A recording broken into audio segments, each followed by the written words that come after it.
Immortality of soul. Wrong doctrine.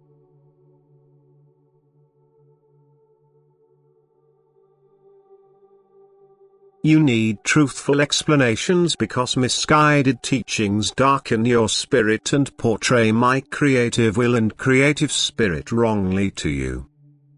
They show neither my love nor my wisdom and thus prevent you from igniting the flame of love in your hearts which would bring you closer to me. Wrong doctrines can lead to non-belief. Wrong doctrines can destroy all faith if they are not corrected. And therefore I want to enlighten you time and again for your own sakes, since you can, after all, only become blessed through faith and love. What is the use of any teaching which questions the immortality of the soul? The soul is something spiritual, whereas the body is physical. The body can certainly die, that is, pass away and disintegrate in its substance. But the soul, the spiritual essence, is immortal. It has to continue. It will merely leave the body as soon as the body has served its task as a cover for the soul on earth.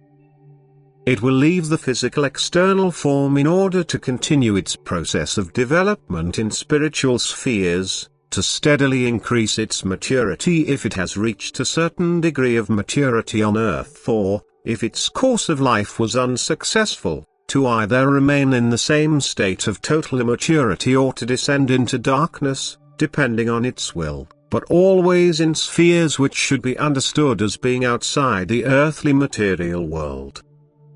Thus, the soul will in fact experience a state of death, but this should not be understood as obliteration. It is merely a state of complete lack of light and strength, a state of helplessness. Yet it will always be conscious of its existence.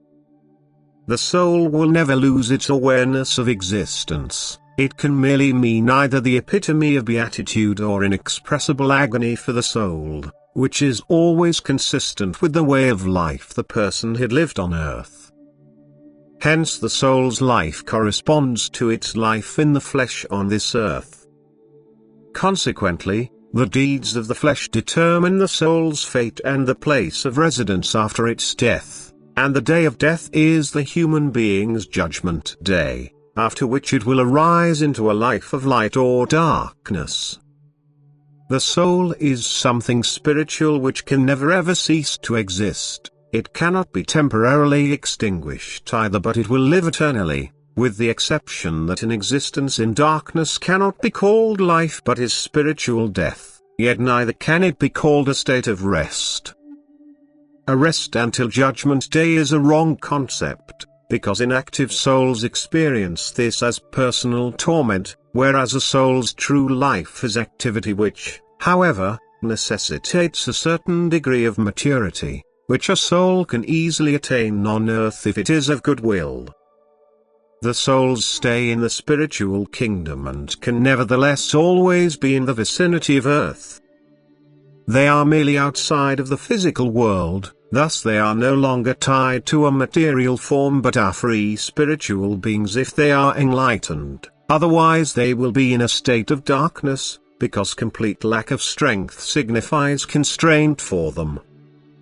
But the soul can never die, it will merely escape its body, which thus will have completed its earthly life. Amen.